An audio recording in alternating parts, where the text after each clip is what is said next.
Hi, Lula. Hi, Irina. How are you doing? I'm doing well.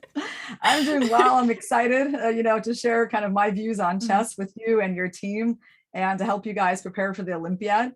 So the way, I was taught chess by my coach, he explained to me that chess is time, space, and harmony. These three elements, right? That pretty much everything on the chessboard can be going into one of these three categories, right? So today we're going to be talking about like the most basic one, the concept of time, right? Like I think, most chess players learn, every move should matter. You want to do things as efficiently as possible, right? You want to get as much out of each single move as you can, right? And this starts applying from the very beginning of a chess game, from the opening, right?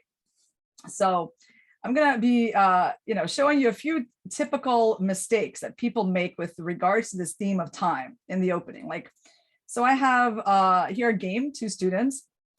We're playing, pretty experienced tournament players. We have a Sicilian defense, open Sicilian. And black is going for the Najdorf variation. White goes bishop e3, e5. Mhm. Now there's, two moves here for the knight, but white chose this one, bishop e7. And main move here is bishop c4, not surprisingly, because there's some nice stuff going on in that diagonal for the bishop. You want to control this square in front of the backwards pawn.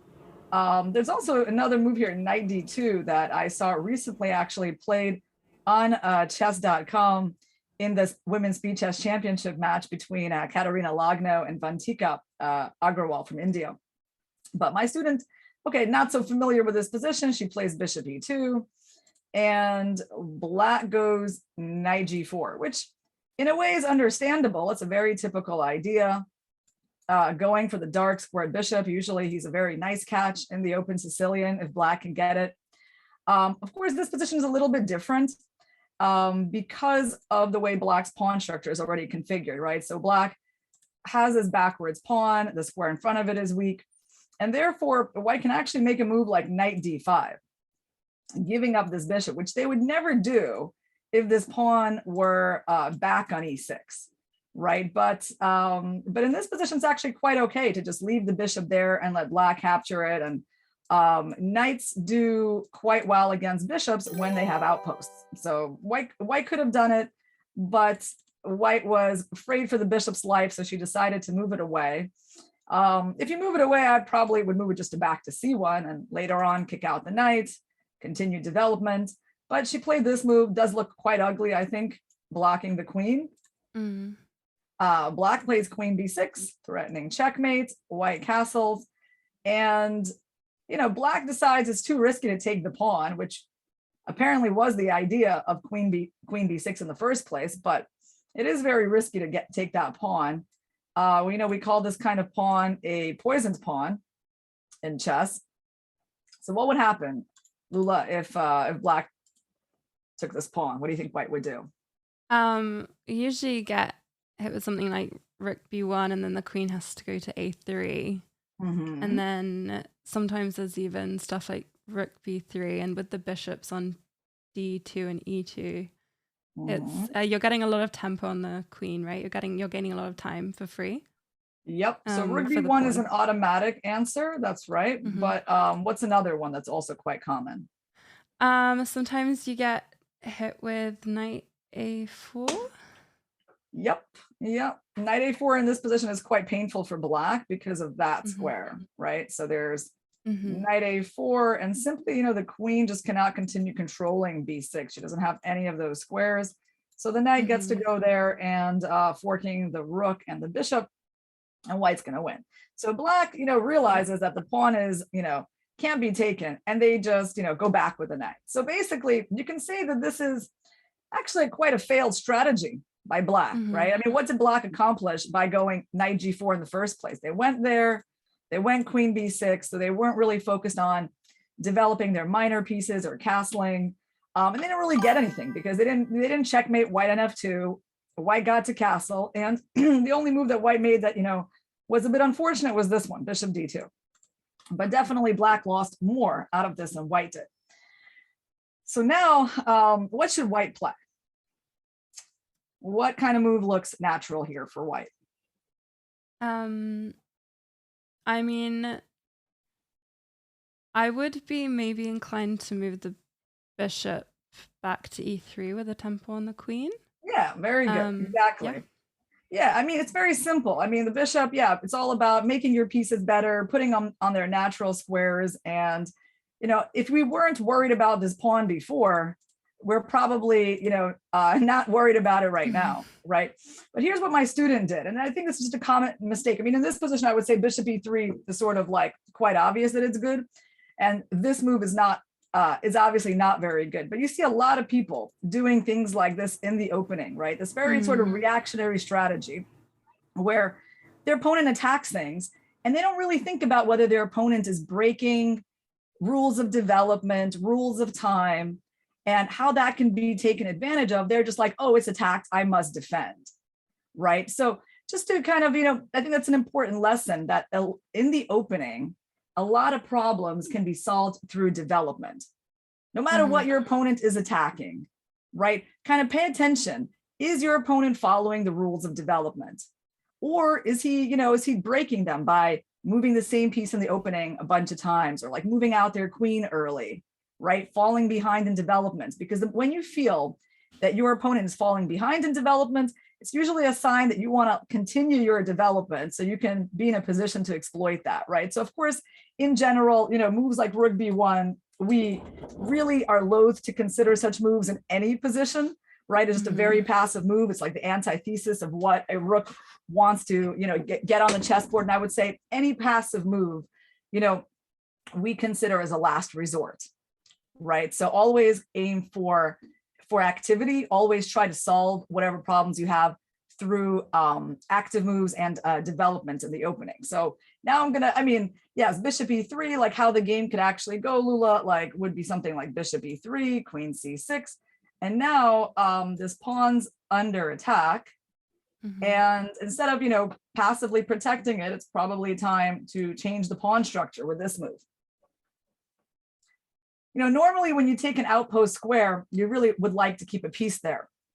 You don't want to just get it exchanged and put a pawn in its place, because then you lose the value of the outpost. But sometimes you have to, and sometimes it's not a bad transition. This is actually a very interesting unbalanced pawn structure where black has a pawn majority on the king side. And of course, it's a little bit of a different direction, but pawn structure is clues you in as to what the plans are for each side in the position, right? So whenever you see a pawn majority, you always want to, try to understand its significance, right? Because normally you want to play where you're stronger. So black will be trying to play on the king side, white will be trying to play on the queen side. And in this position, I think a nice move for white is this move a4, grabbing a bit more space on the queen side, getting control of the b6 square. Later on, you can also add in c4, b4, c5. That's the general plan. So always, look at the pawn structure for a clue as to where your play should be. All right, so now moving on to like slightly more, more complicated examples. Let's take a look at this one. Okay, we'll do one from one of my games. I played a practice game against a student. And actually, yeah, copy game. We go in here.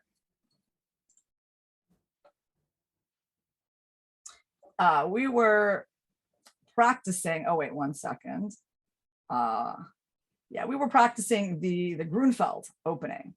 And we got to this position, and I was very concerned about this move, queen to g4,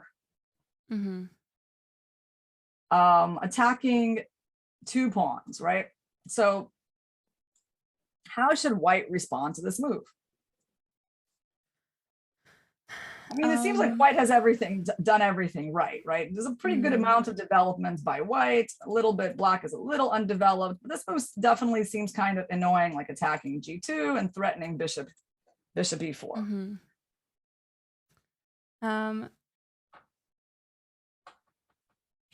Okay, so personally, I I'd be a bit more concerned about my king safety. Yep. So losing the g2 pawn, I feel like compromises the king for the rest of the game because we can't castle queenside. So I would consider castling. I know it gives up the e4 pawn, which we don't usually want to give up central pawns. So that would be bad. I guess we then need to look at if the queen gets stuck after capture. If we protect e4, if the queen gets stuck after capturing on g2. Yeah. Well, what's interesting, Lula, is, I also thought the same way you did, and I castled, which is, it's okay, but it's not the best move in the position. That center pawn, it is valuable, and I can, I can get back a pawn, but like I don't really, or white doesn't really have much of a center here, right? Black has a lot of play. Actually, I was playing black in this game. My student that was white. That's right. I tried queen g4. It's like queen g4, and yeah, but there's actually a very, very annoying move that white has here that kind of puts black's strategy to the test. So, another thing that we do, so not only we respond to things with development, right? So castles, of course, make sense from that point of view. Another thing we look for in chess are forcing moves, right? Checks, captures, threats, because those things really test the opponent. So like, what if we test this move with like a forcing move of our own? What kind of forcing move do we have here? Can you play h3 and attack the queen? Okay, exactly, right. Like, so what if they take our pawn? Like, what happens? Then I think the queen gets trapped.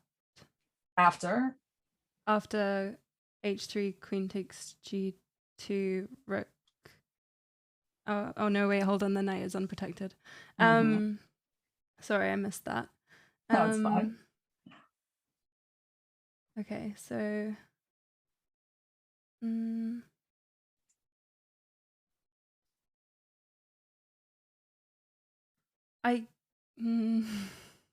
well, I can tell you, Lula, I missed it too, because if I would have seen I was white's gonna say king move, e2 and you're threatening rook yeah, that's what it is. If I would have seen h3, I never would have played queen g4 because it's a total waste of time, right?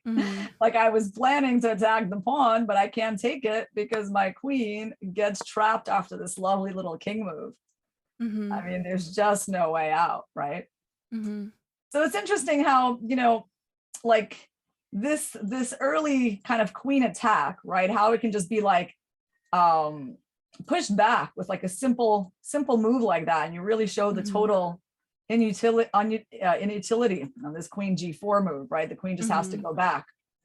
So basically, I would say like whenever you feel that essentially you've played well, you've followed all the rules, and your opponent is kind of, let's say, behind in development, moving the same piece in the opening several times, like kind of trying to get their pieces lost in your territory, winning material, right? Like it should make you feel like, you probably have resources to respond to this reasonably, right? Like not without going into passivity, without giving them what they want, right? Without making concessions. All right, so let's try an example now. Yeah, this one is a very recent one. So let me put this one up here. We reset our, okay, here we go, copy game. I'm getting the hang of this. Okay. We had an opening. It's pretty strange play by black. Like they start with the French and then they go for this move. Yeah, I do see that sometimes. Like there is sort of a point to it. Probably I would be like not putting my knight out there so early because it's what they want, this pin, and then they go for this. Okay. So they kind of go back into French territory. If we push, they obviously go knight e4. That's annoying.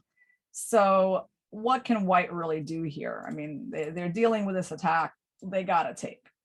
And black will take with their knight. It's quite obvious, right? So now what to do? We're in a pin. Our knight's under attack.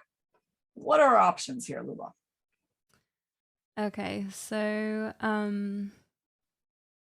we can either protect, we can either play like bishop d2, which protects the knight and breaks the pin.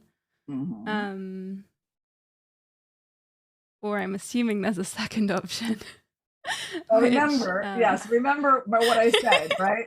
It's this concept that a lot of problems in the opening can be solved through development. So just like, because that's what the opening is for. It's all like the goal is development. So the question is, can I solve this problem through development? I mean, bishop d2, by the way, is development of a certain kind. It's, it's a little passive development. It's not like hugely essential moves, by the bishop. So it's not terrible, but can we do better? I'm going to assume that you can castle in this position. Okay, well, think about it. So like if you castle, like what can happen? Okay, so I mean, if you castle, then you lose a pawn. You lose a pawn. Okay, so let's look at some possible lines. Yeah. You castle, you understand, right? Like castling is the optimal way to meet their threat. If we can get away with it, right? Because material matters in chess, but development and initiative matter more, right? So if we can get away with this, I would say then, of course, we prefer castles to the move bishop d2. So right now, by the way, we're already, threatening, because we're out of the pin, we're already threatening things like taking their knight. You take their knight, I mean, if they take with their pawn, their bishop on b7 is terrible. So like, for example, if black chooses not to take your knight and just does something like castles. Yeah. Yeah, we can already like take the knight. If they take the pawn, their bishop is dead. Plus, we have Greek gift sacrifices that we would definitely be taking a look at. If they take with the bishop, I mean, we're better even if we just go like grab the center with c4, but we can also definitely consider the Greek gift sacrifice, like bringing out their king, knight g5. If the king goes backwards, it's actually easier to mate him. If he goes forwards, well, how do we attack this king? So the typical moves, it's never as easy to mate that king when he goes forwards. The typical moves we would look at are, looks like 1, 2, those are a check. Oh, well, one of them is a check, one of them is a threat of a check. Then there's another one, which sometimes is not bad. It's like including that pawn in order to bring it up to h5. And I would say another one in this position is sort of like, we can look at c4, to see if like there's any value in attacking their bishop. Maybe that tempo could be useful. So what else? What other options do we have? Like queen g4. Well, we're threatening to win their queen, but they're not really going to let us, right? That's the problem. They usually respond to the move like f5 here. And yeah, your queen gets pushed back. If it goes there, there's going to be rook h8. If it goes back, they might have even bishop d6. Or even king f6 at some point. I mean, they don't really mind losing this rook to a fork because they're going to have 2 pieces for the rook. So that's another important concept. When you're up material, give back a little bit to just get rid of the attack. So I don't think that move really works. So what about queen d3? Is there any particular point to it, or they just go f5?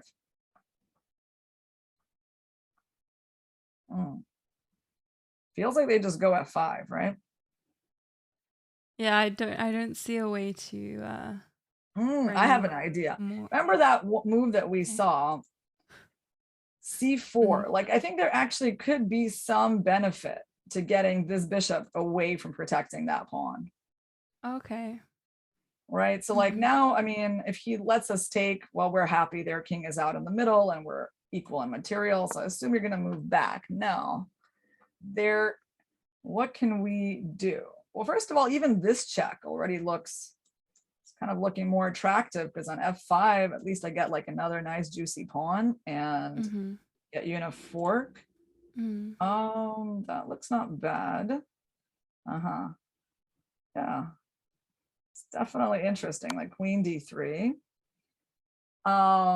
Yeah, you see, like sometimes little details, right, that you just moved that bishop. It's like, oh, it allows me to do that, right? So I mean, yeah, we got a little, off track. I wanted to show you, of course, this bishop takes h7, right? It's such a common sacrifice in chess, the Greek gift. And then, from my experience, it's never like that trivial to catch the king when he goes up. Yeah. Right. Yeah, if you No, notice, you have to believe that as black, you have to believe you're surviving, and as white, you have to believe that you're checkmating, and it's hard both ways. Yeah, I mean, because our instinct as chess players is to hide the king. It's a strong instinct because it's usually working, right? But when you're playing against the Greek gift, hiding it is basically like going into your own tomb, so your best chance is to try to go up, and then but then it requires certain skills to catch a king like that, right? You have to know like typical ideas, and you have to start thinking, okay, which one applies to this position based on where my opponent's pieces are, right? That's why I kind of like what we just did here is we identified, candidate moves, right? Without like rushing into anything. We were like, okay, I got like a check, I got a threat, I got a sort of preparation of a threat, I got another threat. We don't have any good captures here, so that wasn't on the agenda. And then you start like thinking, with going move by move, calculating which one could be productive. And you see this kind of like little detail pushing away their bishop. It actually really helps us in this line. And if they go king f6, that's a good question. What we do on this move.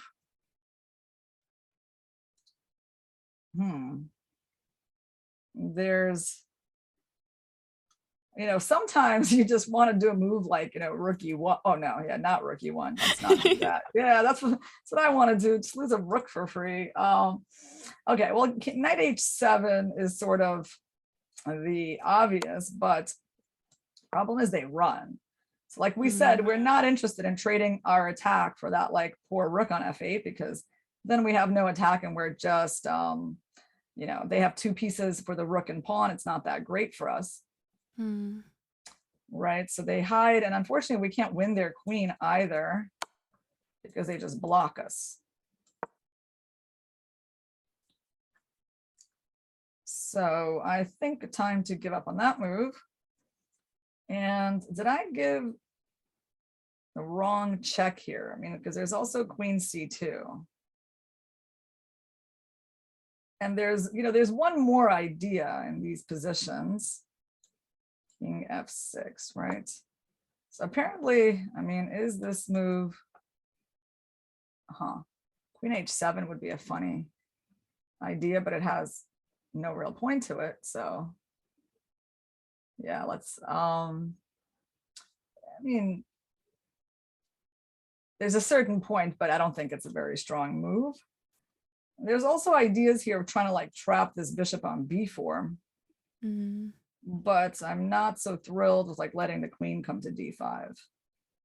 That feels a bit wrong. So how do we get this king?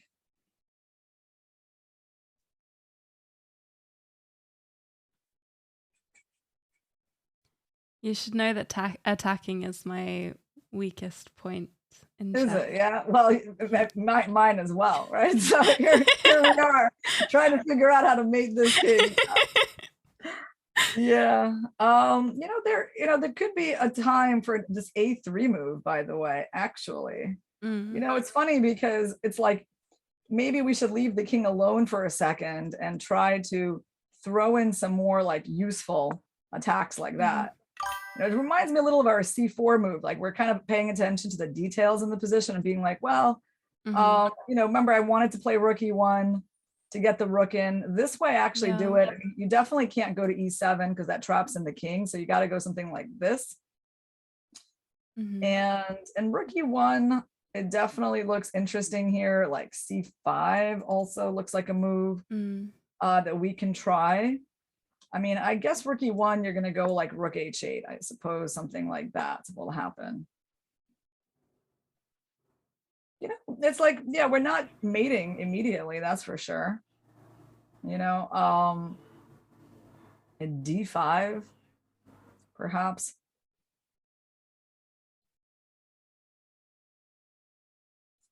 It's like, oh wait, actually, maybe at some point, what we can do? Well, no, like 94, they can always take us, right?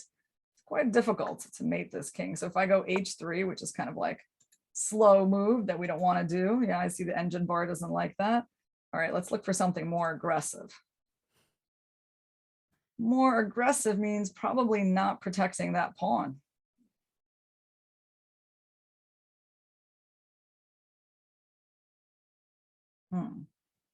D5, allowing them to take it.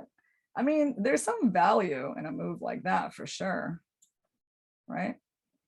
Kind of opening new lines towards the king. I mean, okay, you lose the pawn. It's not really a big deal. Yeah. Well, anyway, let's get back. I mean, we can see if the engine can help us out on this position. Where is it? After king g6, did we not? Okay, actually, he liked our c4 move. That was good. Bishop b7, and what was? And now, whoa, okay. Then he wants us to go here. No, actually, he likes a3. He likes the idea of a3. a3, bishop d6, and now rook e1. Yeah, it's so interesting how like the tricky part here is that you don't mate this king directly, right? That's always what I found kind of hard when you sacrifice material, but then you don't win right away. You just got to like bring in pieces, right? We tried a combination of all these moves, but kind of in the wrong order. Like we tried it with, you know, these checks first and bringing the king to f6, where I guess he was kind of safer. So probably this, yeah, this is a nice idea. They go there and just bring in the rook. And we don't give this check because what we're trying to do is be flexible. We might still go there and attack the king from this side, and then they can't like attack us because of rook e6 ideas, right? So yeah, I mean, basically the king is just a problem for the long run, but there's not like, you know, an absolute knockout blow to the king. All right, let's go back a little bit. So the point is, if we castle, yeah, I mean, castling for them is very dangerous. So what we're expecting them to do is to take this knight in some way, right? That's the pawn sack. Yeah, exactly. So if they take like this, you know, trying to keep their bishop on the board, getting a tempo, we go rook b1. So if you think about what we've accomplished here, Lula, right? We've gotten most of our pieces developed. The pawn that we lost, it was just a b pawn, not even like a center pawn. The opponent's not castled, and by the way, he can't castle because then this is definitely going to be on the board, and then their bishop is going to hang there to various like checks on d3. So what are we threatening here? Well, they can't take this pawn, right? Because we're going to be taking and going like bishop b2. Right, you can tell that's already a pretty attractive line. Maybe we can even do better than that. I mean, we could probably even go rook d1, right? I mean, that seems even better, getting a new piece into the game. There's lots of pins and discoveries going on the d file. So they can't take that pawn. So what else are we threatening here? We're kind of threatening even basic things like bishop a3, stopping them from castling. Threatening maybe rook b3, knock the bishop out, pawn to c4, get better control of the center, right? So like all we had to do was sacrifice a little pawn for all of these advantages, right? You can see how it was worth it, yeah? Yeah. And if they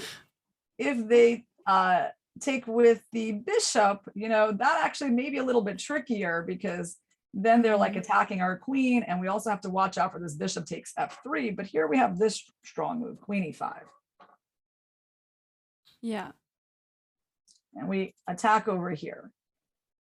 And yeah, I mean, if they castle, I'm sure we can find some strong moves. If they take our knight, then we're definitely taking here intermediate move. We're hitting their rook. And if they castle, well, it's like, we got to figure out like, you know, what is it? Is it knight g5? Is it bishop h7? Is it queen h5? But like very clearly white has lots of potential attacking moves here, right? There's like 4 attackers on the board and pretty much 0 defenders around the king other than the pawns. So yeah, that's kind of the lesson on this theme, guys, that, just because your opponent is attacking you doesn't mean you automatically have to make a defensive move. You can solve your problem through, doing what you want to do, what's good for your position.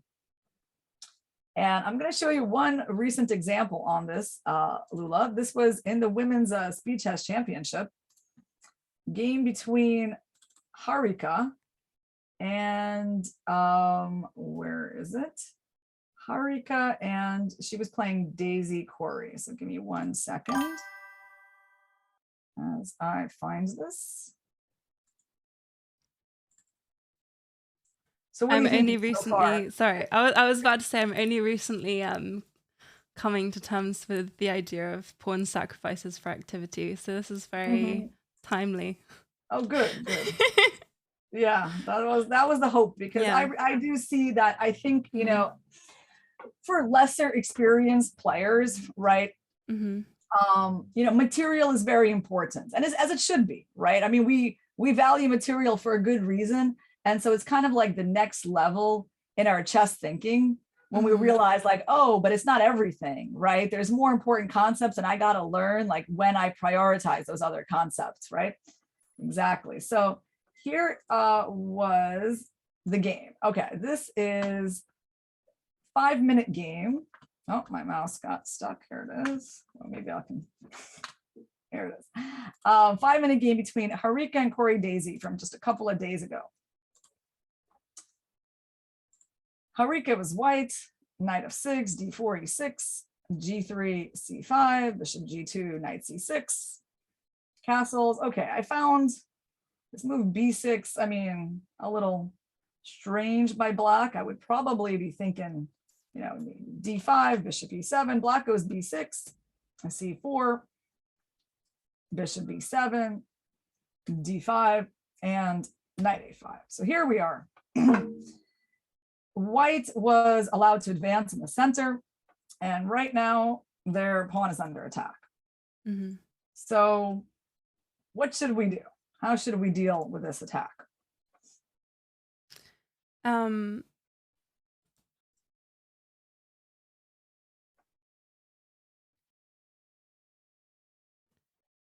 Okay, so we can protect the pawn, but I'm guessing we're not going to do that. So we can probably try and take advantage of the fact that their king is still in the center and try to counterattack. Yeah, so like, oh, you mentioned something about taking the pawn. Were you talking about this move, Lula? No, I said we could protect the pawn, but I guess we're not going to do that. Yeah, sorry. No, so yeah, I assume if we're willing to give up the c4 pawn, we probably want to do something about the d pawn, because otherwise it's going to get captured anyway. Right. So if we capture on e6, I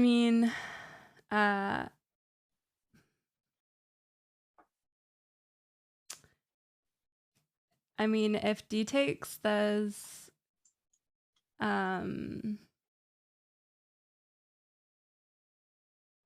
queen a4 check after recaptures. I don't think it does anything though.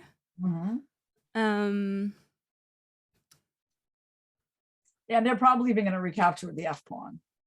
Okay, yeah. Most likely towards the center. So we haven't yet started to talk about the next concept, which is space, right? But in general, right, we like to keep a pawn like that on the board, right? That's very valuable. It's giving us a lot of space, like blocking in their pieces and kicking away the knight. So for us to take this pawn, I would say, Lula, the only reason to ever take it would be like tactical, right? Like if I'm winning material, like if, for example, by taking it, like I'm opening up this diagonal for the bishop, and then I plan some sort of discovery, which I'm not planning because the bishop's protected.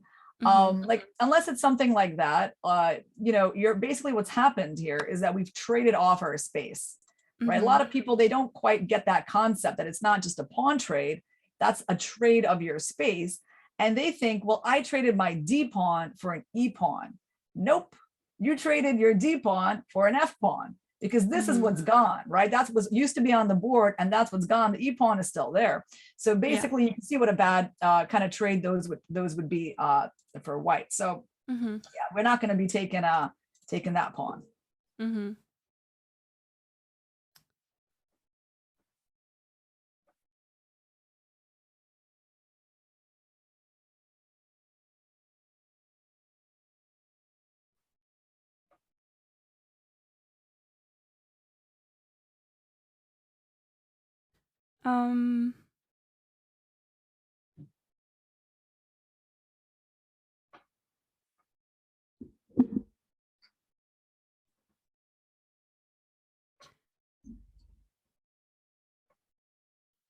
I mean, I would personally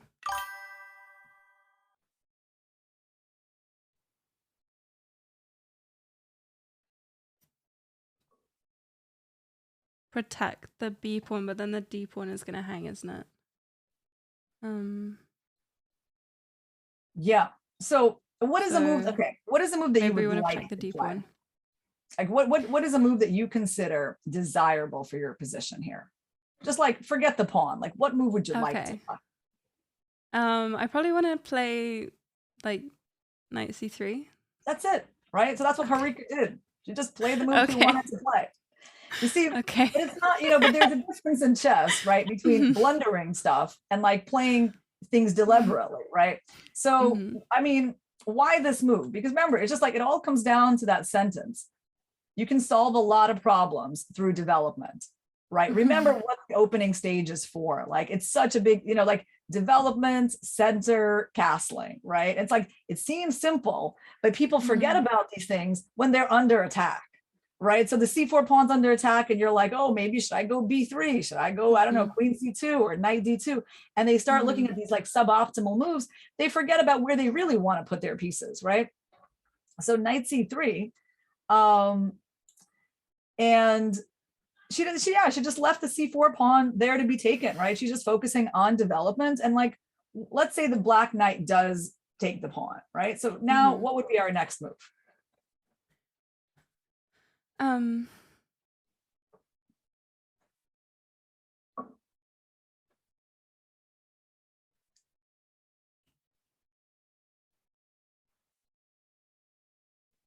mean, we can either kick the knight out or develop the dark squared bishop.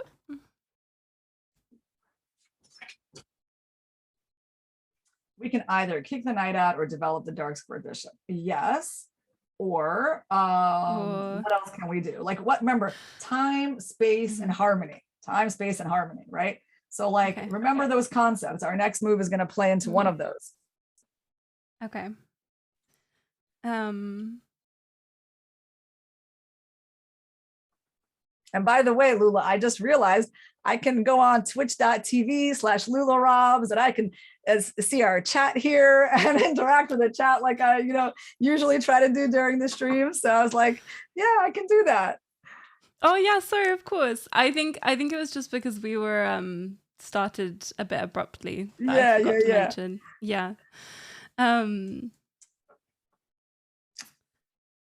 So yeah, I think this should be this kind of lesson should be instructive to a lot of our newer players as well.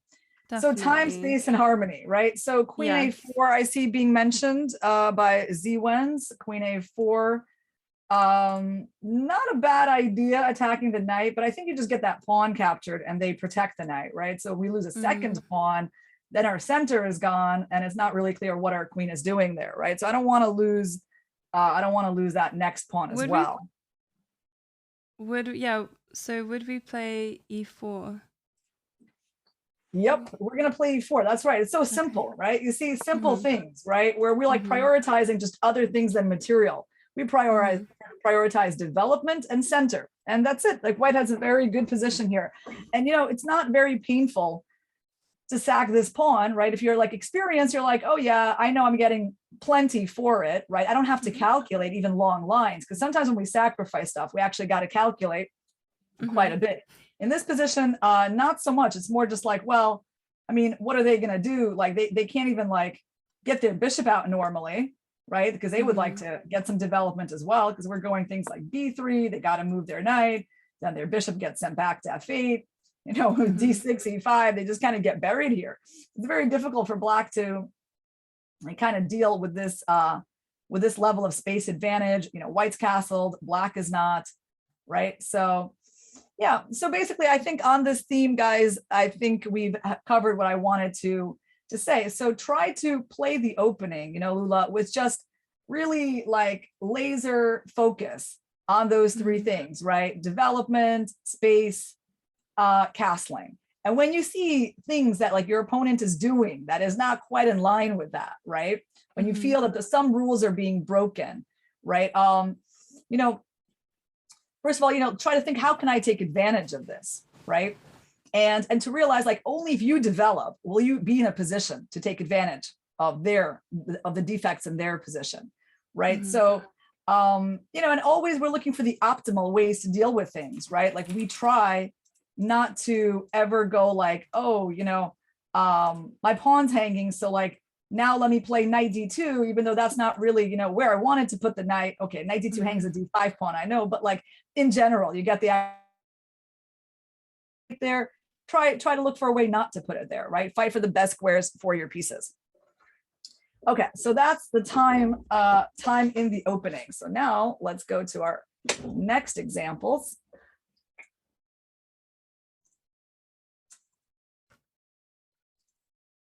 Okay, this one is kind of cool. All right, let's try a little bit more. Yeah, well, this is also, by the way, from the Women's Speed Chess Championship, guys. And copy game. This is the match between Gunina and Pats. And this is a very interesting game that we didn't get a lot of time to spend on as we were commentating. But here we are. Wait a little further. All right, here we go. Nope, right here. Yeah. Okay, so black just played the move knight g5 to h7.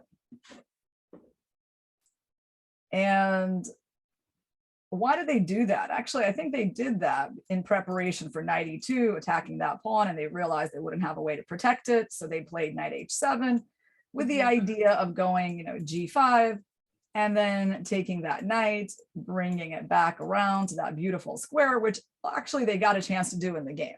So what do you think about this position, Lula? Like, what are your impressions? So I would have no idea how to play this position, to be honest. But I feel like white is doing better. I feel like white's got more activity, more space, and controls the only open file. So after knight h7, I was wondering if there might be stuff with e5 at some point. Yeah. Because I feel like the knight is a key defender on the king side. So if white was gonna go kind of like knight here to try and be grabbing this pawn, then maybe we could try and grab the knight and, you know, get in that way. But I don't know how realistic that is. Yeah, so you caught some key ideas. So let's go through, you know, just the fundamentals of the position, right? Basically, let's go. How about good pieces, bad pieces, Lula? Let's start with that. What do you see here? So, I mean, white's worst piece, I think, at the moment is the light squared bishop. But I don't know. It's also, I mean, there aren't really any threats from black at the moment, so it's not really needed as a defender. I think the knight is better because of the closed center. So, because it can jump up, for example, to or either round to e2 to grab f4 or to b5 and try and get in that way. So I feel like the knight is better than the bishop for white. I guess the F rook is not doing much, but I feel like that could be, I feel like white could double on the B file. Black. Yeah, this is definitely a Yeah. terrible piece, right? Like the Yeah. definition of a bad bishop, like pawns on its own color. And if you let this knight come to e5, I mean, well, you could look forward to a lot of suffering as white, I think, right? So white, this is definitely a time-sensitive situation, right? Because all that is standing between this knight and that square is time, right? And what happened in the game was, white went to attack the pawn, which was an idea black already had prepared for. Well, now this knight is not doing much here either. White tries to double, but their doubling on the B file is just not going to be that productive. And it's way more productive that black is getting their knight to E5. So like when we see something like this, like what's the takeaway? Well, the takeaway is that white has done nothing productive. Black got to achieve, their main goal. And well, certainly with a knight like that, black is not in danger of losing. If anyone's in danger of losing, it's going to be white, right? So you see, time is an issue here because we understand that in the long run, our position is bad, right? This is a long-term feature that I can't change, so easily. I mean, I can sack things, as you said. I can give up pawns to make the bishop better. But apart from that, like even this maneuver, doesn't make the bishop like vastly better. Although, actually, if you put him on c6, he does look more impressive than on d3, right? So we want to use the time here to not let black achieve their, their dream. And, at the moment, their knight on h7 is a bit out of play, right? Like we feel it as a time thing. It's like once he's there, he's perfect. But on h7, well, he's not so perfect, right? He's on the side of the board. So we need to act quickly. So how can we make some threats here? Well, here's an active move. Just a very primitive threat of fork. How are they going to defend against this? Well, I guess they need to move one of the pieces out of the fork. Yeah, and they can't move their queen because, they lose this pawn. Right. So they, if they use the rook, well, it's in the best case, they're losing that pawn. Also not that great, right? I mean, we might even have other ideas now. We don't have any discoveries yet, but yeah, they lose the pawn. So let's say they go here. Seems like they got everything protected. Like, what was the point of this move? You're not going there, you're not going there, you're not going there. But now, remember we said time is important in chess, right? Playing those moves with tempo, doing things quickly. So now we go here. And it's like, okay, we're opening the bishop. We're obviously bothering their pieces a bit. And, they can't take with the rook because then you still go there, you actually trap in their rook. If you take with the pawn, then d6 and like knight c7 again, right? And if they take with the queen, well, it's a nice open file here. You opened your bishop, you opened your rook, right? Certainly worth it to get, give up a pawn for activity. And I mean, here I would say black is in very bad shape, right? I mean, just even like that. I mean, we can take this pawn whenever we want. There's back rank checkmate ideas like, so the idea here is that it's good to understand what the opponent wants to do, right? What their goal is to be able to understand like how dangerous is this to us and how much time do we have to stop it, right? We got to act quickly, right?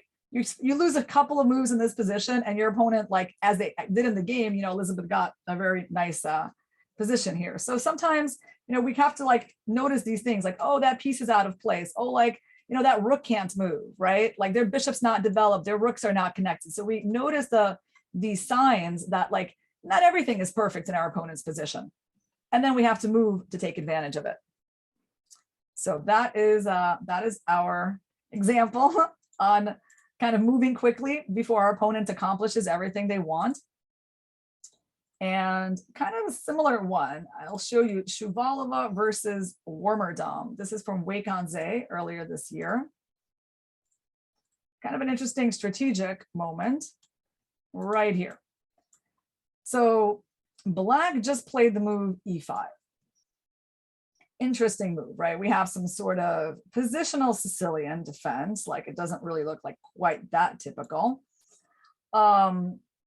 And well, by playing the move e5, yeah, that's a big deal kind of move, actually, right? Because black creates a backwards pawn. That pawn is never going to move. Yeah. And why do they do that, Lula? Why do you think they wanted to play their pawn here?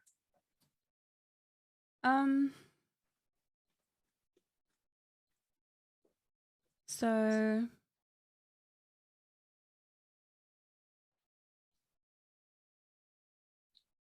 I suppose e5 opens up this diagonal at some point potentially, like these light squares. I guess I mean, if you can get a knight to either d4 or f4, that would be good. So I guess you're giving away the d5 square to try and grab one of these two. Yeah, so you see, it's like you have a light squared bishop, so you know you want to put your pawns on the opposite color. So in that sense, you're following the rules. And yeah, your knights, you know, when your knights fight against bishops, right? When your opponent has the bishop pair, you don't. We said earlier, your knights are looking for outposts. Well, this is not an outpost. You can put your knight there and it's going to be, you know, utterly useless, right? So it's not just a nice looking square in the middle of the board. You really need to make sure you can stay there, right? So e5, it's all about outpost, right? This is the main idea. Although someone mentioned in the chat, knight f4, well, knight f4 they can't do quite yet because we would just take it, we would win a pawn, but certainly maybe in the future. Although you see knight f4, you know, I can always go g3, right? If I want to stop that, that's not the square I'm worried about, but I definitely am kind of concerned about that knight maneuver. You'll get a pretty powerful knight and I don't really want to take it with my bishop. So now look what happens in the game. White goes like bishop d3. So I have to say this move looks fairly passive. You know, it's a little hard to understand like what exactly the point of this move is. Black goes knight c6, knight d5, knight d4. So, I mean, black got what they wanted. They established their knight. White is kind of seems to be making kind of like rather fruitless moves. You know, black is even, preparing like a pawn minority attack over here. And yeah, I mean, you can feel it, right? Like how white is just on the defensive and like black achieved what they wanted and not clear what white has achieved. So you see, when it's kind of like in Elizabeth's game, the opponent has a plan, but it's our turn, right? Like we gotta try to take advantage of the disadvantages in their position, which, well, what are they? I would say, you know, their queen's a bit passive, their rook is still like trapped in the corner, so there is a little bit of element of disharmony. So what can we do when that's the situation?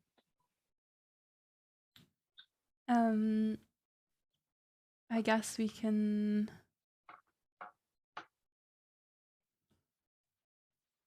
try to attack, seeing as they don't have many active pieces on the king side. Yep. So how do we do that?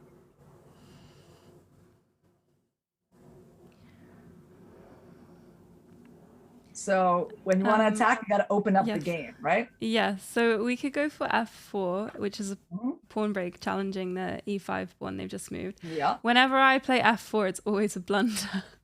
Is it? Every time in every game. I mean, these moves are very important in chess, Lula, in fact, right? Yeah. So, you know, why is such a move important? Because, it's a very efficient way to get a rook into the game, right? It's an efficient way to open a file. And I definitely understand like what you said, what you mean when you said like, oh, it often goes wrong, because you just have to pay attention to the king. You just got to pay attention to this diagonal, make a judgment about how safe is it? Should I move my king into the corner before going there? But overall, you know, like in a position when there's not a lot of open files, this is like a very common way to get an open file. So when the computer, showed me this move when I was analyzing the game, at first I was a bit surprised. I was like, well, no, I get the idea. Very nice to open the rook. So what do you think surprised me about this move? You're saying that you're willing to trade your bishop for the knight? Exactly, Yeah. right? Exactly. And the thing is, this bishop is worth a lot to me. Normally, when I have like pawns like this, and this bishop is less good, well, then I have to have this bishop on the board to compensate for that. So I like my dark squared bishop, and yet I'm supposed to give him up with that move, right? So I was like, really? What? Seems very anti-positional, right? So they take. I mean, if they don't take my bishop, I'm fine, right? So like I get it, but like when something like this happens, or they got to protect this. Like, why is this bad for black? I was wondering. I mean, isn't black just going to go knight g6, knight e5, put their knight on the beautiful outpost, and be happy here? Yeah, well, it's not quite so simple, because it turns out that because of the sort of lack of harmony, black even like cannot quite manage to protect this pawn in time, right? So you can just even do something like doubling up on it, right? And now again, small details, like they can't put their knight here because of what? I'm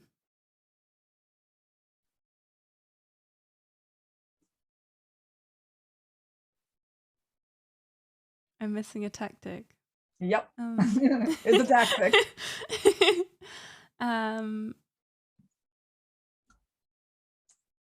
Just there's a slightly hidden tactical theme there. Oh, the f pawn is hanging? Yeah, they can't put the knights there yet because they lose this pawn. Okay. Right, due to the pin. And so then they have to make like another move just to prepare to do that. And this is the interesting thing, right? In a strategic sense, I think black is doing great here, right? I mean, like I can easily show you the picture of how this is going to look good for black. The knight's going to be on the outpost. The queen's going to come out over here, maybe put it over in the center, pawn going here if I need to like keep out your knight. And black is great, right? Like I have a backwards pawn, but you have an isolated pawn. It basically evens out. I would say your bishop is, worse than my bishop. So strategically, there's no problem. What is there a problem with? Time, right? This time element, like that it takes you time to set up all of those perfect things. And before you get to do it, it's like, oh, but you just have a problem.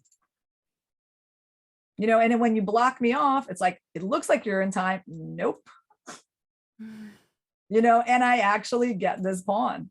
And I mean, you can take this one, but I think once my knight gets to d6, also then it starts kind of changing because white's, white has a pretty nice initiative here.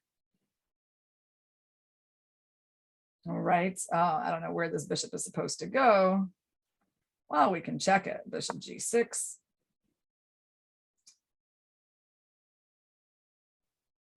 What do we do? Still have a nice looking knight, right? It's still a beautiful little animal sitting there. But this knight is also really good. You know what I think would be kind of interesting here, Lula? Well, let's see what you come up with. Oh. Okay. What are your candidate moves? I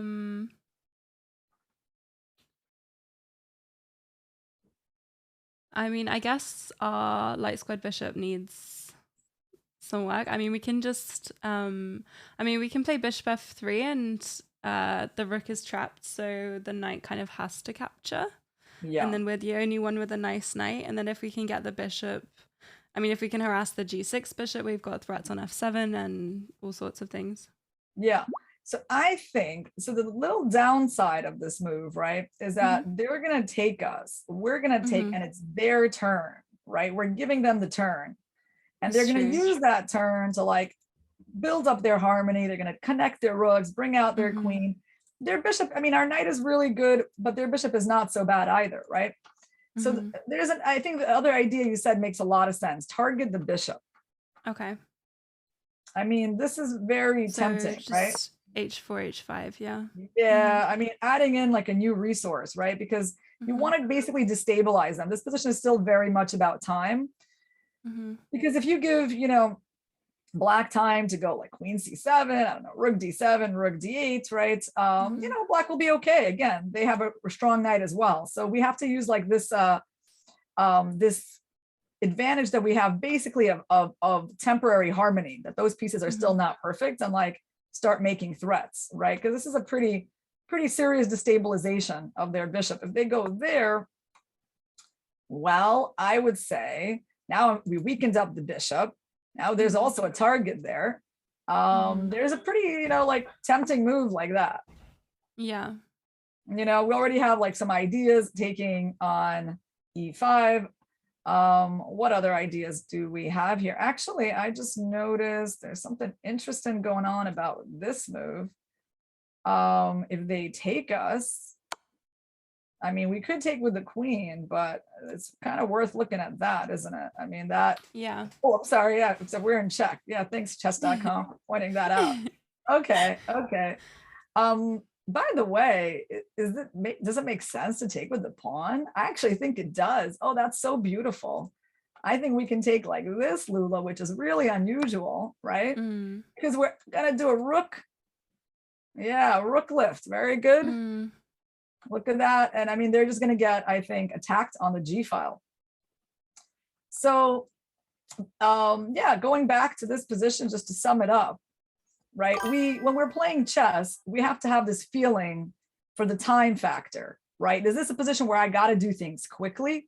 Is this a position where I can take my time? Right, Lula? And when you see that the opponent has a quite powerful plan that they're going to implement given just a couple of moves, I feel like, you know, that's a clue. It's like, well, either I have to stop it, which you really can't, or I got to get something quickly going to just, you know, kind of distract them with my play, right? And white didn't do that in the game, and that's why black, you know, achieved all of their plans.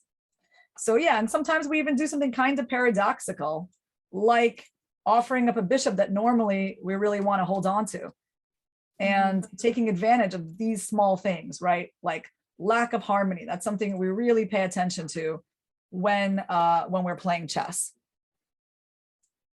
So, any questions, Lula? Any comments? No, it's been really interesting to look at these positions, to be honest, because I can be a bit passive at times. So I feel like I need to somehow retrain my instincts to look for counterattacks instead of protecting pieces. Yeah, exactly. You know, I mean, you know, that's why in our thinking process, Lula, the first kinds of moves we look at are checks, captures, and threats, right?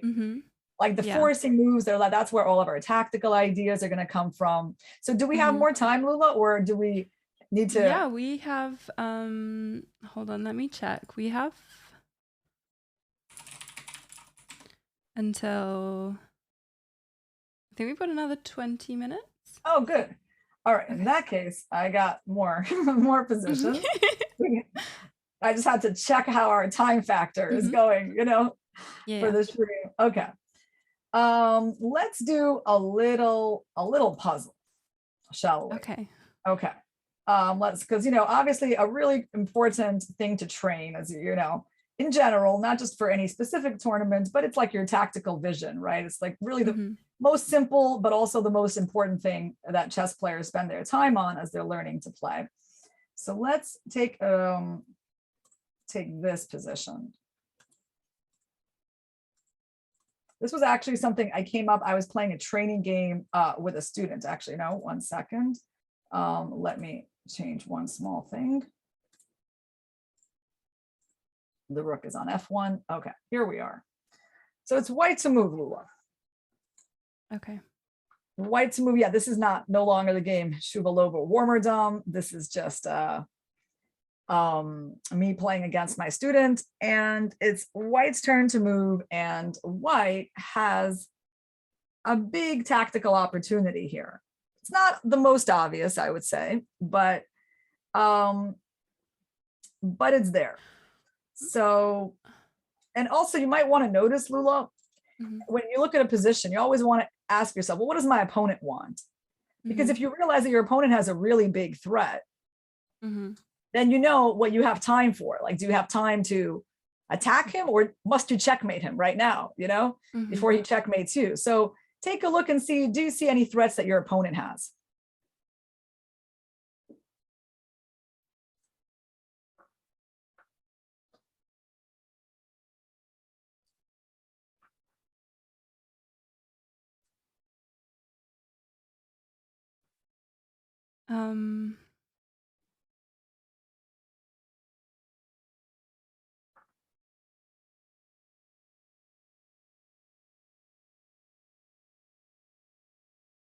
Oh yeah, don't spoil it, chat. Don't spoil it. Give it a little bit of time. I'll let you know when chat can start putting answers in. Yeah. This is quite difficult. I agree. I missed it when I was playing. I mean, I didn't know I was losing in this position. I thought I was doing fine, more or less, but it turned out later, I was like, oh, there's something very, very cool here. So, but again, let's start with that question. Does my opponent have a threat? So does black have a threat here, Lula? I can't see like the most immediate, I can't see a super immediate threat. But so how do we find things? We look at checks, captures, threats. Checks, captures. Start with your opponent's checks. Does he have one? Oh, actually, yes, he can capture the rook and then play bishop d4. There you go, right? So he's actually threatening to just beat us. It's good to know that, isn't it?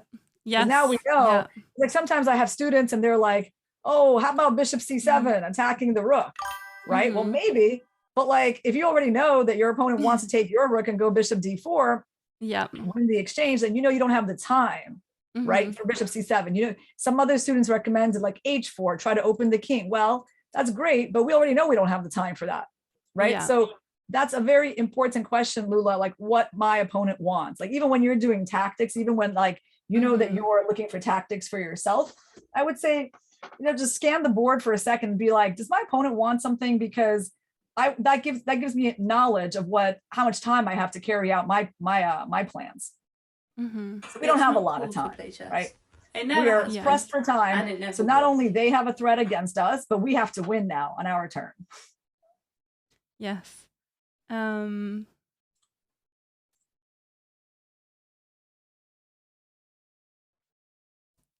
So what are our forcing moves here?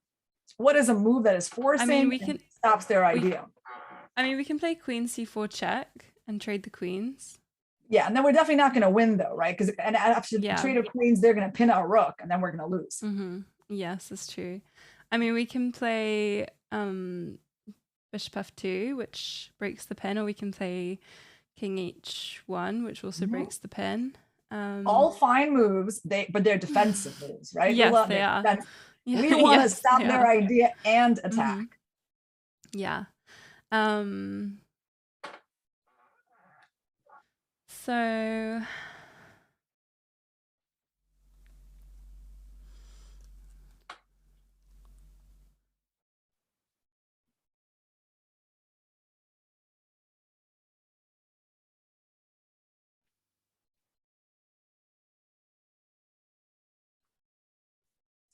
So what is like, we have a very powerful pawn, right, Lula? Yes. Yeah. Like that pawn, sort of one of the first things we notice is like, oh, that's really nice pawn. So is there obviously you can push it, but it gets captured, right?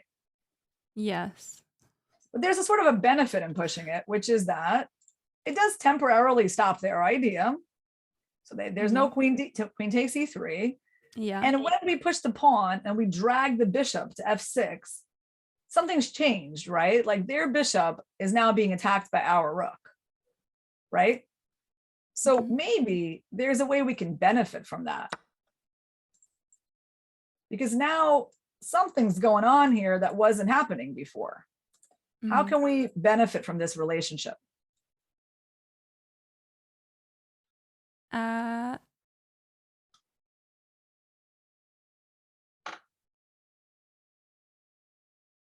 So we can play c3 and remove the defender.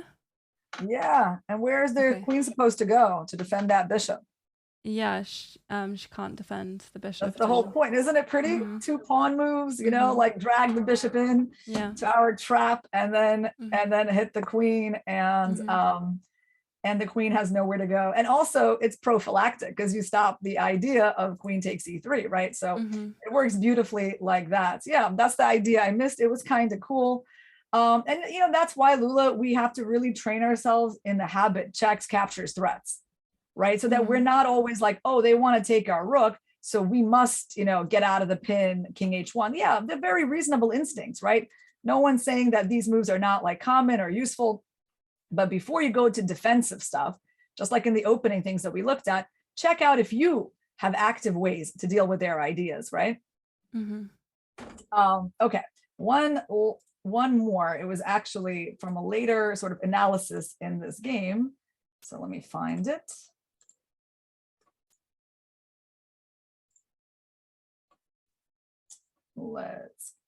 I can even show you how it kind of emerges from this position. So imagine white doesn't play f6, they go c3, Mm-hmm. queen f6, rook here, they win a pawn, which is also a very reasonable way of playing for white. And it looks very dangerous.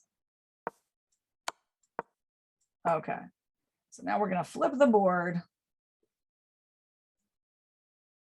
I know there's a way to do that. Yes, it's in the top right next to the board. Yeah. No, I'm gonna do this. Wait, no. Here we go. Flipped it. Okay. Mm-hmm. Black to move, Lula. So we're in trouble, right? Mm-hmm. Well, like our king is very weak. We're about to get mated. Things are not looking good. Mm-hmm. But you can go bishop f8, right? That's sort of the obvious move.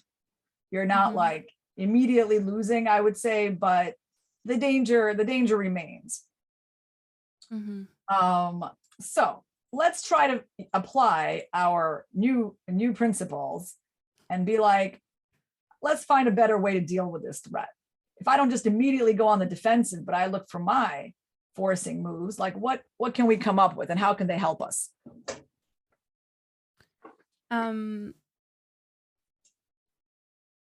So I was at first looking at if we could give a check to try and force the king back and then capture the pawn, because then there's rook d1 check stuff, but I'm not sure. And I feel like if we check, also the bishop can block on f2. So checks are coming in handy all the time, right? So you never know when a check might change a little detail that works in your advantage. So this is the check you're talking about, right?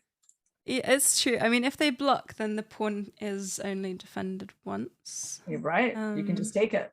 So if they play bishop f2, just take the pawn. Yes. So what if they go rook f2, then their back rank is weak, right? And then you can just give them checks on the back rank, which suits you. It's like if they go there and you just kind of go back and forth, that's fine. You're about to lose, so getting a draw is way better, right? And so the most reasonable thing that they're going to do, or at least that should worry us, is that move, right? And then what are we going to apply?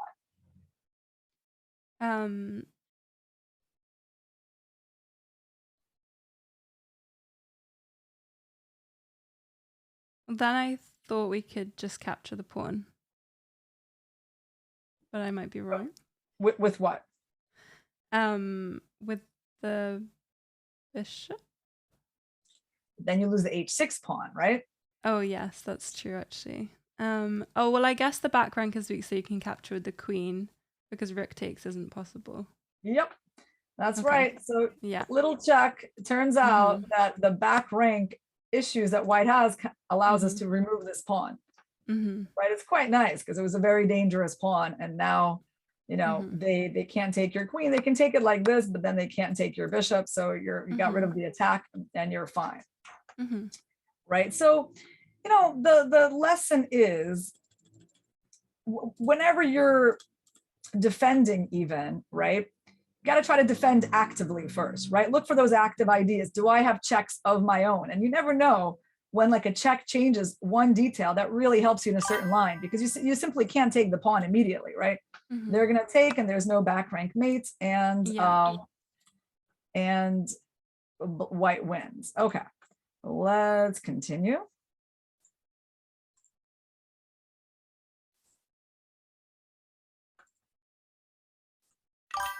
Okay. Let's see which one. Which one shall we do? Okay, let's try this one, Lula. This is a kind of famous game, Halifman versus Nikolic. Okay. Let me copy it into our chat. Not into our chat, into our fen. There we go. White to move. Played in 1990.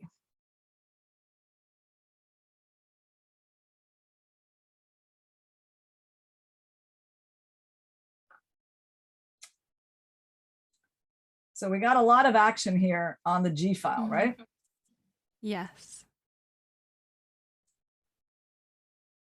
So what move do you think we should look at first? So the first thing I looked at was queen takes f7, because it removes the defender of g7, and then you can go rook takes g7, but I couldn't see a follow-up after that. Yeah, probably like rook takes g7 and they sort of walk away, right? Yeah, so I don't think that works. So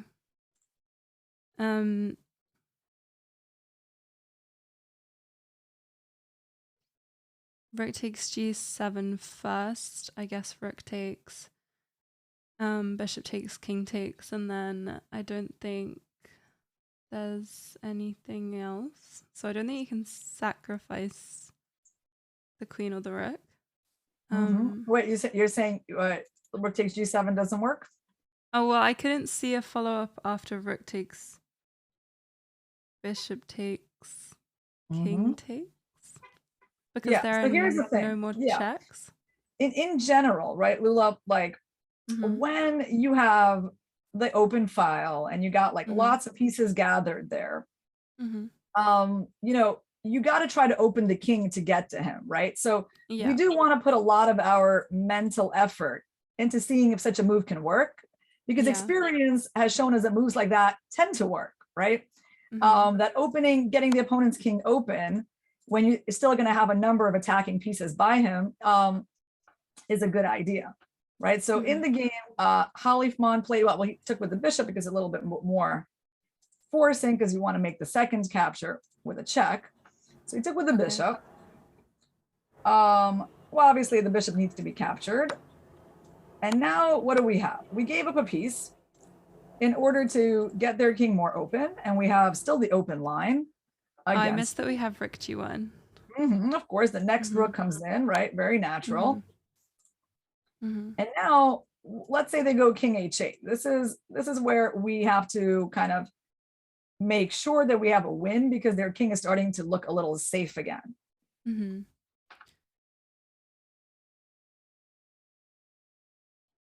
So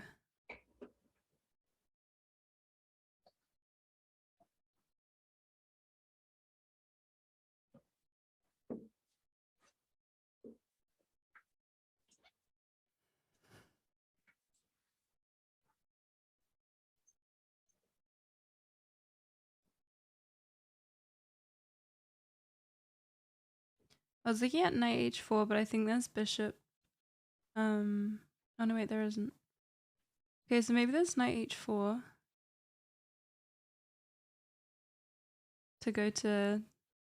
Exactly. Very G6. good. Very good. Knight h4 is the winning move. It's not queen h6. It's not the checkmate threat, because then they go there, your attack is done, you know? So you got to use that knight. And yeah, they don't really have a good way to stop knight g6.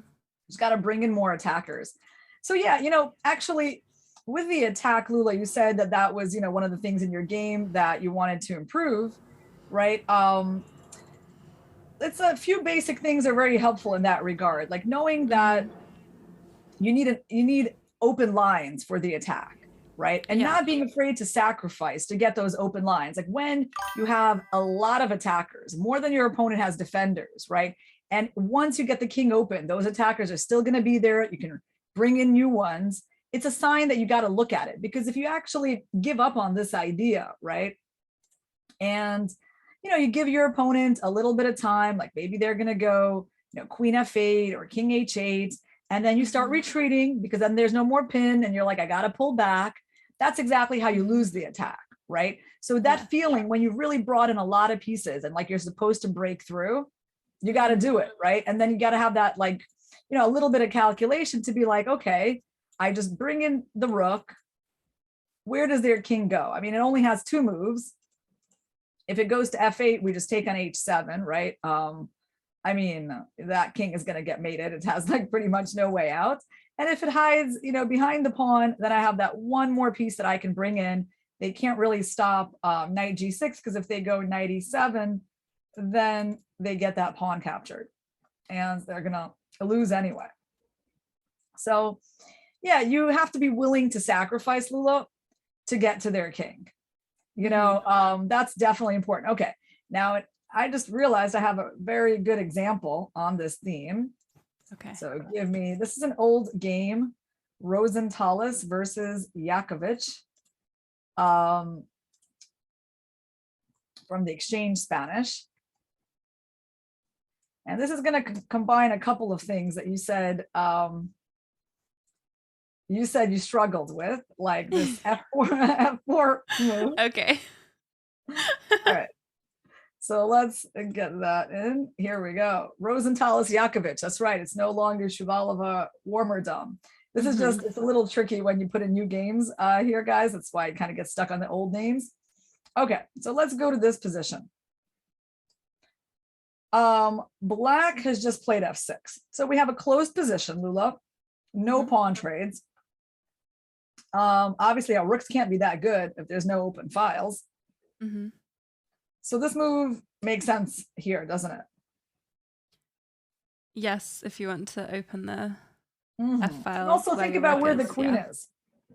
Right, the queen's on the king side. If she's not joined by any of the other pieces, like she's not going to be able to do much by herself. So white goes here. Pawn takes, rook takes.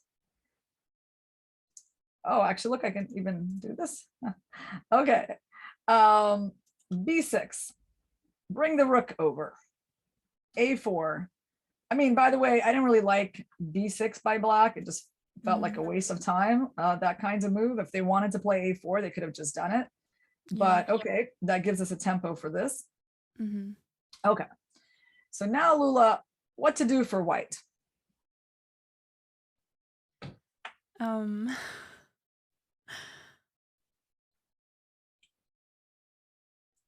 What are our candidate moves? So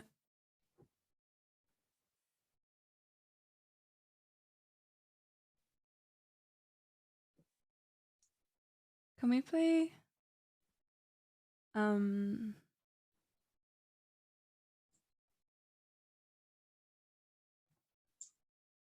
I like how Porky Piglet is like, slide over the rook. They're finding ways around that, like, don't give moves. It's pretty funny. Slide over the rook, like here, right? But unfortunately, though, Porky Piglet, like, you're not really threatening to take my pawn, because then you lose the rook, right? So you can do that, but it doesn't really come with any big threats at the moment. I was wondering if we could play e5, but I don't think it's right because then we trade off one of our attackers. Yeah. We don't want to trade our beautiful rooks that are lined up here for like this one sitting on e4. Yeah. I was just trying to find a way to open the F file more, but I don't think we can sacrifice on F6 at present. Good, you're right, because I mean, you can try it, but the king is not really sufficiently open, and you don't have those checks, and you don't really have like the pieces that are going to come and like Mhm. mate that king, right? Mhm. So you're not ready yet. So what do we do, Lula, Mhm. when we're trying to attack, but we can't sacrifice yet? Bring more pieces. Exactly. So bring more pieces. Okay, so we want to reroute the knight on c4 maybe. Okay. Where do you want to put him? Um,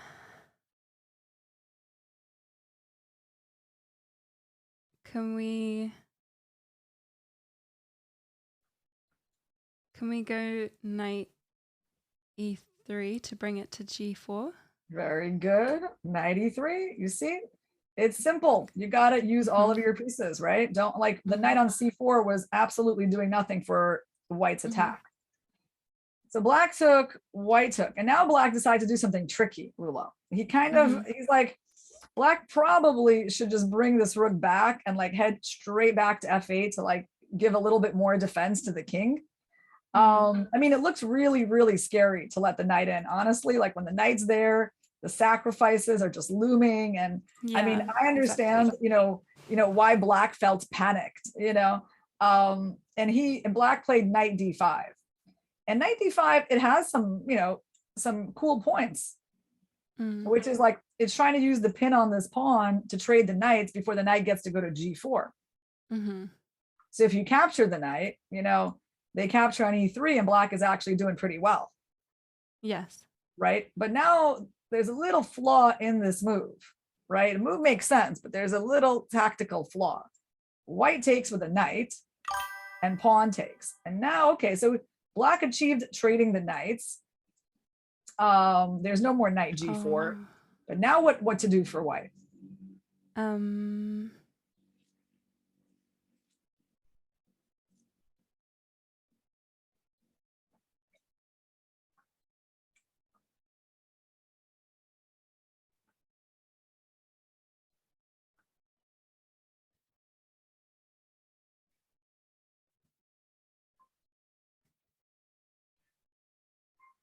I thought the rook was trapped after c3, but it can capture on d3. But I was looking at ways to exploit Mm, the bad placement of the rook, but yeah, that's definitely doesn't have a lot of not our squares. attack. Yeah. So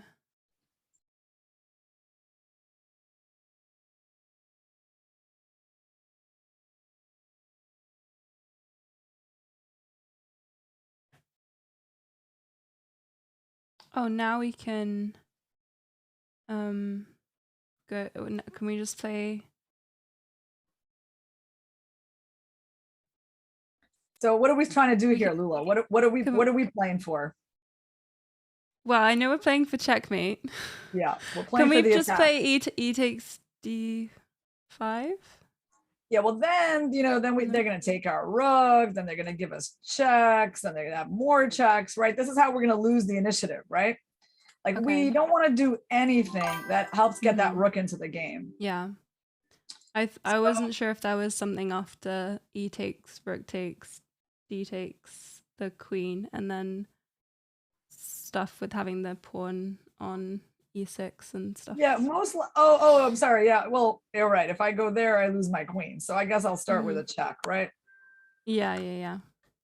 I mean, I could also take, I would say even taking the pawn Mm. is quite doable, right? Like no harm done. Yeah, You take, that's I take. true. My pieces are kind of Mm-hmm. getting more connected to my king side, and your pieces Mm-hmm. are getting pushed away. So Mm-hmm. what is the move? Okay, let's try again, Lula. What is the move we want to play? Like, what is the move we want to make work here? Rook takes f6. That's right, because you got to open up stuff to get to the king. So Mm-hmm. let's look at it, right? Let's really focus on making work the moves that we want to make work. So rook takes f6. How are they going to refute that?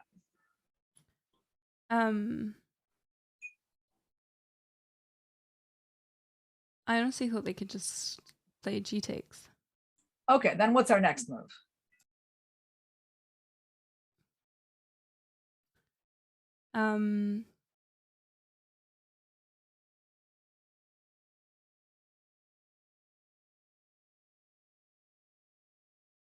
Queen takes h6, maybe. I Well, we don't know. want to I look for feel checks, right? yeah. Checks. You give up something big like a rook, Lula, like you want to at least start Yeah. with a checks next. Okay, so queen g6. Okay, where's their king gonna go?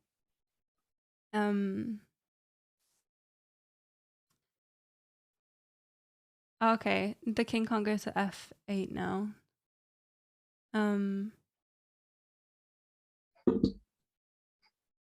So king h8. Yep. Mm-hmm.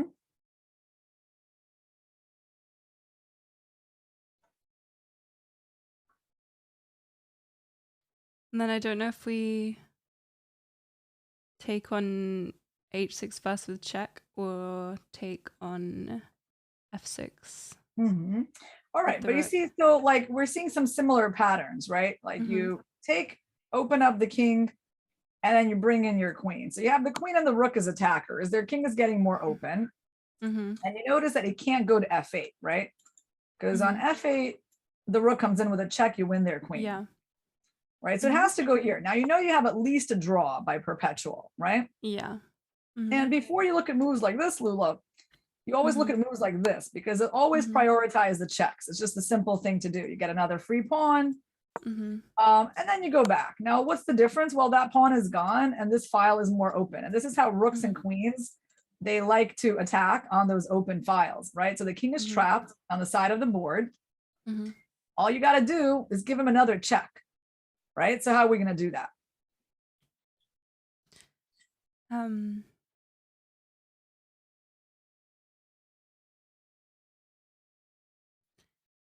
I mean, we could play rook f3.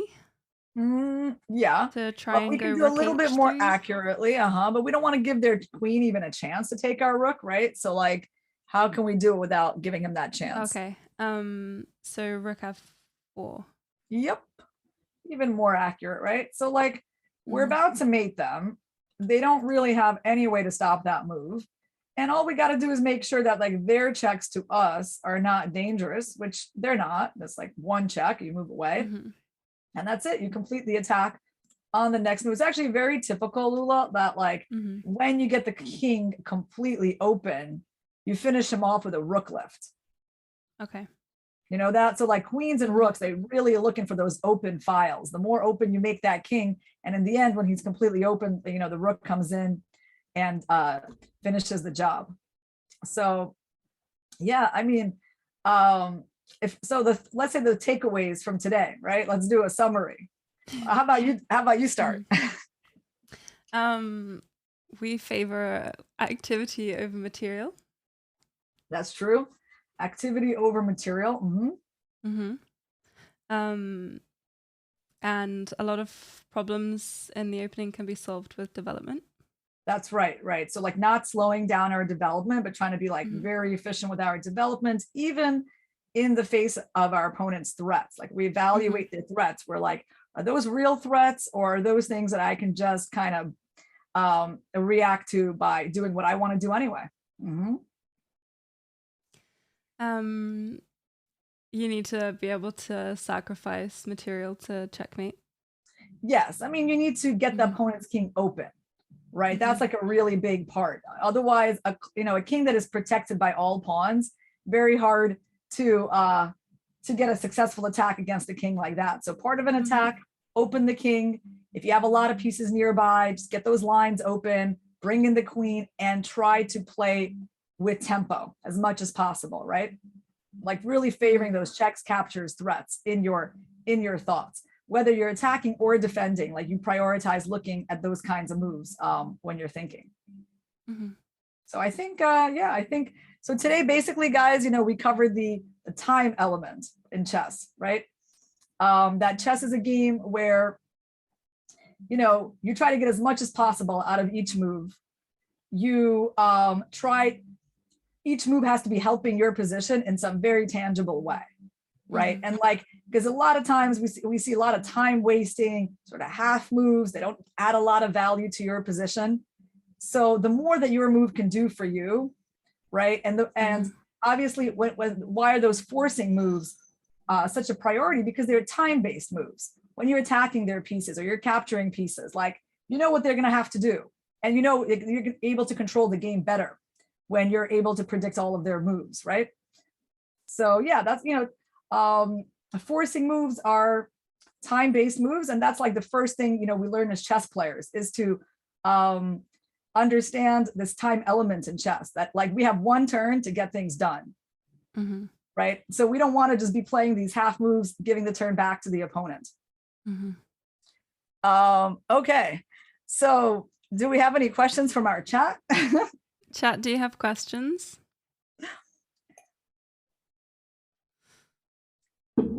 So we're going to be doing more of these training sessions, right? Lula, how many more do we have planned? We have 4 more before the Olympiad. So I think some weeks there will be 2. Nice. Yes. Yeah. When are you leaving for the Olympiad? I leave on the 26th. Nice. I'm leaving on the 25th. That's so exciting. Yeah. We're going to see each other there. Yeah. Well, also Lula, like basically kind of like maybe note down these things and like try to play some games and maybe come back like in our future sessions. You can be like, oh, I had some games with those themes. I either did carry out what I was supposed to or not. And like we can discuss that again. Mm-hmm. Yes, for sure. I can send games and I'll send you my over the board games as well. That sounds good. Can we play each other at the Olympiad? It's possible. Yeah. I think it's unlikely. Based on the seeding. Yeah. So one rapid game to show what Lula learned. Well, we can do that in the future as well, right, Lula? I mean, if you want to like play and or maybe just you can show me a game that you've already played and we can go over it. Yeah, I think that would be a better use of time. Yes. Yeah. That sounds good. All right. Cool. Well, thank you guys. Thank you, Lula, for having me here. And thank you so much, Irina. Yeah. This was very instructive. Thank you. I'm gonna keep streaming, so I will talk to you soon. Yeah. And I'll be in touch with games. So thank you so much. I'm sure chat is very, very appreciative of the lesson as well, because I think that was super instructive for them too. But have a great rest of your weekend. Thank you, Lula. I'll see you soon. Bye, guys. See you soon.